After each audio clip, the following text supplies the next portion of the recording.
ഈ ചക്കക്കാലത്ത് ഒരു ചക്കപ്പായസായാലോ? അപ്പോൾ നമുക്കൊരു പഴുത്ത ചക്ക എടുക്കാം. ചക്ക നന്നാക്കി എടുക്കാം.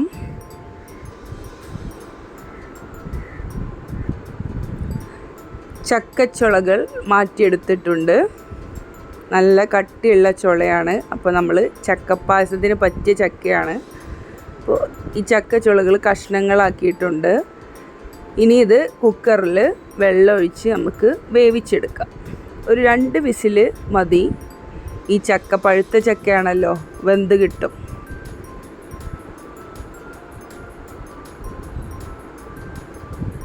ചക്ക വെന്തിട്ടുണ്ട്. ഇനി ഈ ചക്ക നമുക്ക് ചൂട് ആറാൻ വേണ്ടി മാറ്റി വെക്കാം. തേങ്ങ എടുക്കാം തേങ്ങാപ്പാലിനായി. അതിന് മുൻപ് നമുക്ക് തേങ്ങാ കൊത്ത് ഉണ്ടാക്കിയെടുക്കാം. തേങ്ങ ഇങ്ങനെ കഷ്ണങ്ങളാക്കി ചെറിയ കൊത്തുകളാക്കി മാറ്റാം.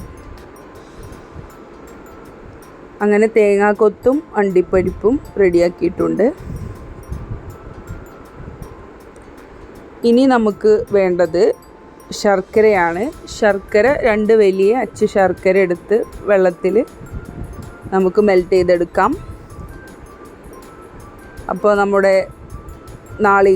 നാളികേരം ചെറുകിയിട്ടുണ്ട്. തേങ്ങാപ്പാൽ നമുക്ക് എടുക്കാം. മിക്സിയിൽ അടിച്ചെടുക്കാം. വെള്ളം ഒഴിച്ച് തേങ്ങാപ്പാൽ എടുക്കാം. 1-ാം പാലും 2-ാം പാലും നമുക്ക് മാറ്റിയെടുക്കാം. ഇത് 1-ാം പാലിനാണ്. 1-ാം പാൽ എടുത്തതിന് ശേഷം ഇത് 2-ാം പാലിനും.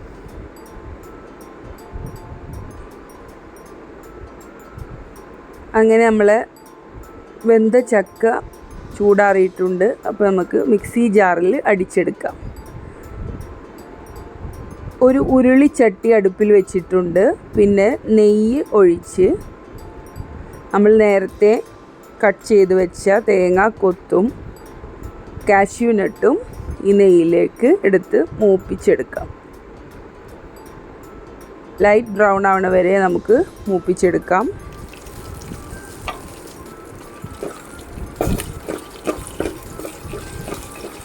ശേഷം ഇത് മാറ്റാം. ഈ നെയ്യിലേക്ക് നമുക്ക് നമ്മൾ മിക്സിയിൽ അടിച്ചെടുത്ത ചക്ക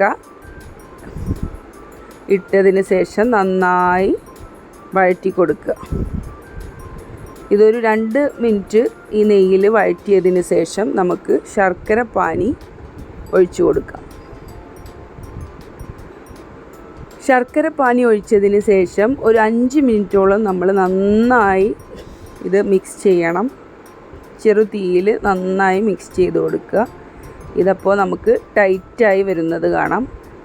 ഈ ചക്ക വേവിച്ച അടിച്ചെടുത്തതും ഈ ശർക്കര പാനിയും കുറുകി വരുന്നത് കാണാം.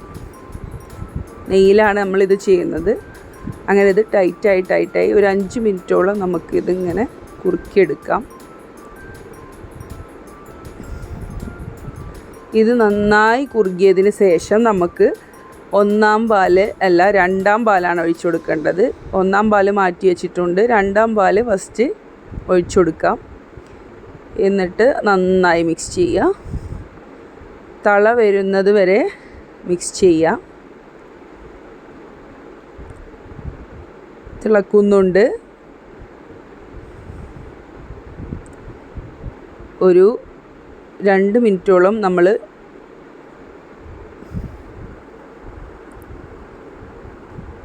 ഇളക്കിയെടുക്കുക. ശേഷം ഏലക്ക പൊടി, ചുക്ക് പൊടി എന്നിവ ആഡ് ചെയ്യുക. അതിനുശേഷം നമുക്ക് അണ്ടിപ്പരിപ്പ്, തേങ്ങാക്കൊത്ത് മൂപ്പിച്ചെടുത്തതും 1-ാം പാലും ചേർത്ത് കൊടുക്കുക.